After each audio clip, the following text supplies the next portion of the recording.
ఈ రోజే డౌన్లోడ్ చేయండి. మీ ఫేవరెట్ షోస్ చూడండి.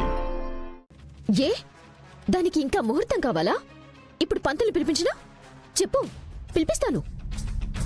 బా అలా కాదనన్య, నా బాధంతా ఈసారి ప్లాన్ చేశామంటే అది రివర్స్ అయ్యే ఛాన్స్ ఉండకూడదు. పక్కాగా వర్కౌట్ చేయాలని. ప్రకాష్, ఈ సోదంతా వదిలే. నీ దగ్గర ఏం ప్లాన్ లేదని నాకు అర్థమవుతుంది. అదంతా కాదు కాని ఒక పంచి, వాడి శవాన్ని బయటికి తీ.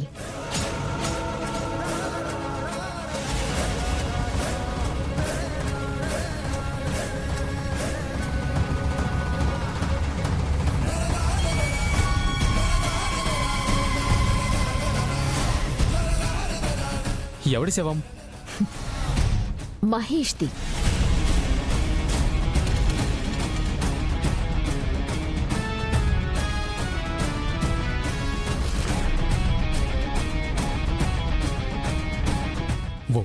వాడి శవం గురించి నీకెలా తెలుసు?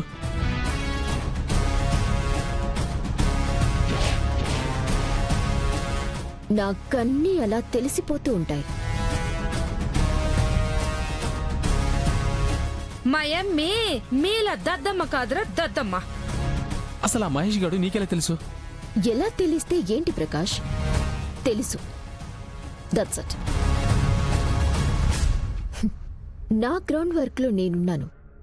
లేకపోతే కుక్కతోక పట్టుకొని గోదారి ఏదినట్టు నిన్ను నమ్ముకుంటాననుకుంటున్నావా?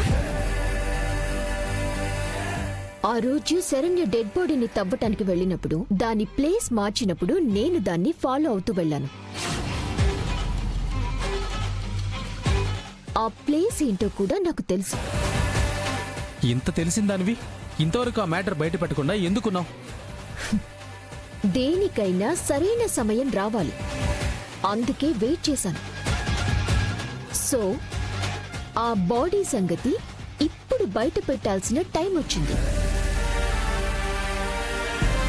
ఆ లహరి మెడలో 3 ముళ్ళు పడేలోగా పోలీసుల చేతిలో అది చిక్కుకోవాలి, అది అరెస్ట్ అవ్వాలి. అప్పుడు అప్పుడు అప్పుడు ఆ ఆనంద భైరవిని ఎలా దెబ్బతీస్తానో మీకు తెలుస్తుంది. అర్థమైందా? అర్థమైంది. ఎలా చేస్తావో చెయ్యి.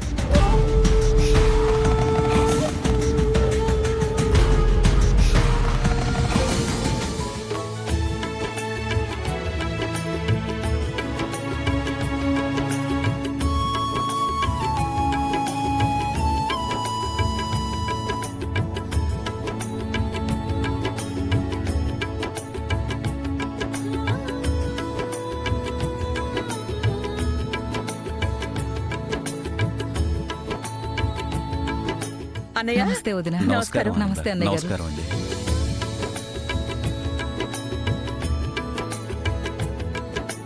ఇంట్లో అందరూ క్షేమమేనమ్మా? అందరం క్షేమమే అన్నయ్య. రండి రండి వదినా. అన్నయ్య, అసలు వీళ్ళేంటి ఇక్కడ?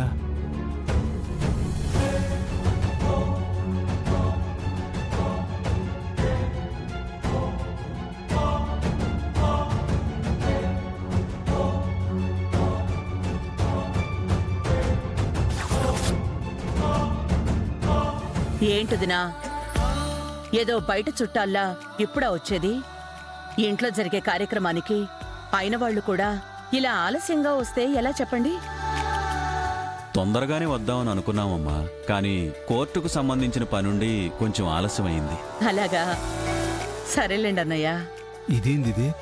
ఈ విశ్వనాథోళ్ళు ఈ ఇంటికి అయినోళ్ళ అంతా ఏదో మాయగా ఉండాదే. వదిన గారు, పెళ్లి ఏర్పాట్లు అవి ఎంతవరకు వచ్చాయి? పెళ్లికి సంబంధించిన ఏర్పాట్లన్నీ పూర్తయిపోయాయి, కానీ ఇంటికి సంబంధించే చిన్న చిన్న పనులు మిగిలిపోయాయి. ఆడపిల్ల పెళ్లి కదమ్మా, ఎన్ని పనులు పూర్తి చేసినా ఏదో ఒక పని మిగిలిపోతూనే ఉంటుంది.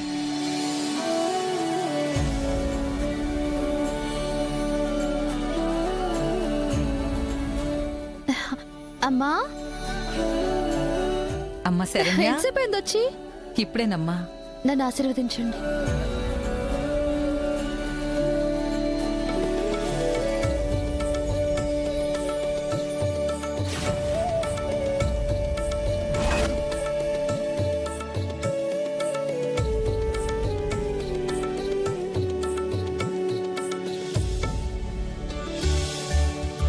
శరణ్య లోపలికి తీసుకెళ్ళు. నేను ఇప్పుడే వస్తాను. అలాగే వదిన గారు. అలాగేనమ్మా.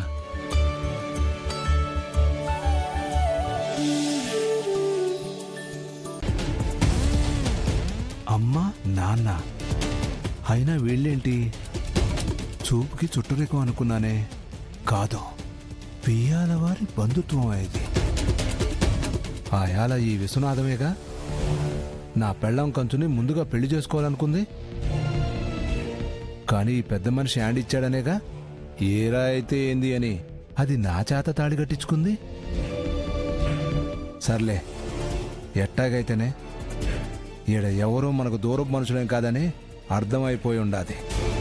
అసలు లోపల ఇంకా నా సుట్టరికాలు ఏమి ఏడున్నాయో అన్నీ తెలుసుకోవాలా.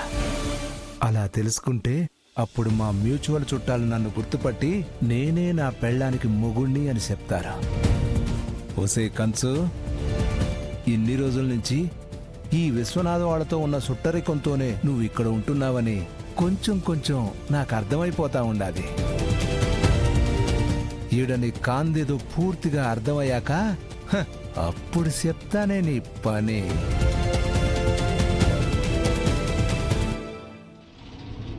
తప్పకుండా రీజన్ నేను చెప్తానండి. సార్, పర్లేదు, నేను మళ్ళీ కాల్ చేస్తాను. చెప్పండి. మీ తమ్ముడు మహేష్ గారి గురించి ఒక విషయం తెలిసింది. అవునా? ఎక్కడున్నా నా తమ్ముడు? అంటే సార్, ఆచూకీ అంటే ఆయన ఎక్కడున్నారని కాదు సార్, చిన్న మూమెంట్ అంతే. ఆ రోజు మీ నంబర్ కాల్ చేసింది మీ తమ్ముడు గారు కాదు సార్, అది వేరే వాళ్ళ నెంబర్. కావాలని ఎవరు కాల్ చేశారు ఆ నెంబర్ నుంచి. అంటే మహేష్ని ఎవరైనా ఏదైనా చేసుంటారా? కావచ్చు సార్, మాకు కూడా అదే అనుమానంగా ఉంది.